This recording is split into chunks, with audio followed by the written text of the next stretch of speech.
ভাই ভাই একটু দাঁড়ান, আমি আপনার কাছে যেতে চাইছিলাম। কেন? ভাই আমার মায়েরা রানতে হলে আমার কিছু টাকা লাগবো, আমার কিছু টাকা দেন ভাই। ভাই আমি তোর পায়ে ধরি ভাই, আমার কিছু টাকা ধার দে ভাই। দৌড় বেটা ফাজিল, তুই তো সিপা সাপাই জুয়া খেলে বেড়াস। তোরে টেয়া দেওয়া আর টেয়া পানিত ফালাই দেওয়া একই কথা। তোরে আমি কোনো টেয়া টোয়া দিতে পারতাম না। ভাই আমি জয় করলাম না, নেশা করুন না, আমার কিছু টাকা ধার দে ভাই, প্লিজ কিছু টাকা ধার দে। আমি আমার বাচ্চারা ফিরে আনতে চাই ভাই। তুলে একবার যদি আমি ফিরে আনতে পারি, বাকি জীবনে আমি আর কোনো অন্যায় কাজ করব না ভাই, আমার একটা সুযোগ দাও ভাই। দৌড় বেটা, জুয়া ঘরের কথা কেডা হনে? তোরে আমি কোনো টেয়া টোয়া দিতে পারতাম না। দৌড় বেটা, জুয়া ঘরের কথা কোনো দাম আছে নাকি? স্যার তোরে টেয়া দিব আমি।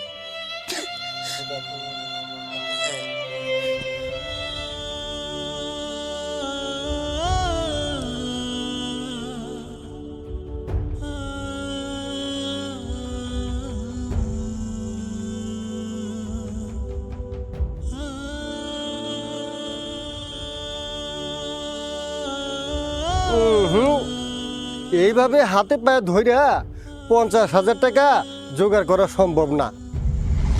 তোমারে কেউ এত টাকা ধারও দিব না। বন্ধুরে, আমি কি আমার বুকের মানিকটা হারাই ফেলু? বাপ হওয়া সন্তান বেঁচে দেওয়ার কলকলে আমি বেঁচে থাকুক? বন্ধু, আমার সোনার বাপটারে আমার ফিরাই না। শোন, তোর যদি কিছু বন্ধক রাখার মতো থাকে তাহলে তুই বন্ধক রেখা টাকা জোগাড় কর, নাইলে তুই এত টাকা ব্যবস্থা করতে পারবি না।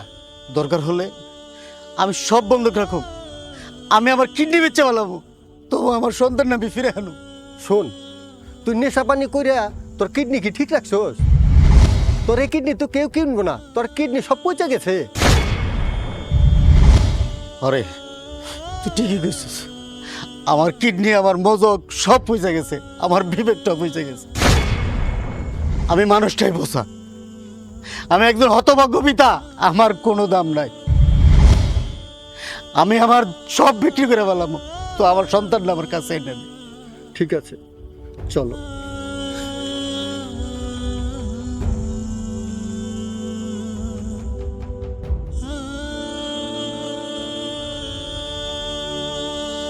তো করে আল্লাহর কাছে একটা মায়া চায়া লইলাম, শেষ পর্যন্ত তোর বাপ এসে ওরে খাইয়া লইতে চায় কেন?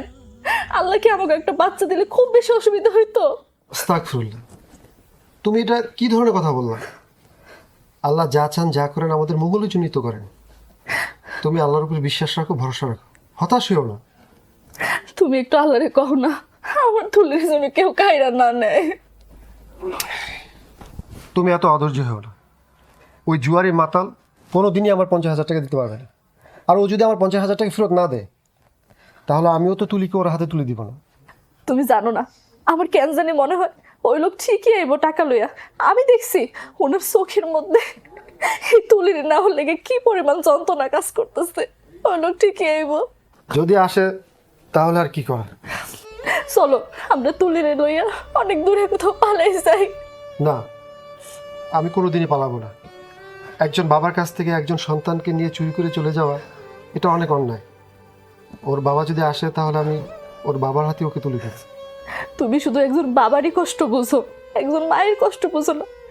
আমার বুকের মধ্যে কি পরিমাণ কষ্ট হইতেছে একমাত্র আমিই জানি। আমি এই তুলিরে হারাইতে চাই না, আমি ওর কোথাও যাইতে দেব না। আমি তুলিরে হারাইতে চাই না, আমি তুলির লয়ে থাকতে চাই।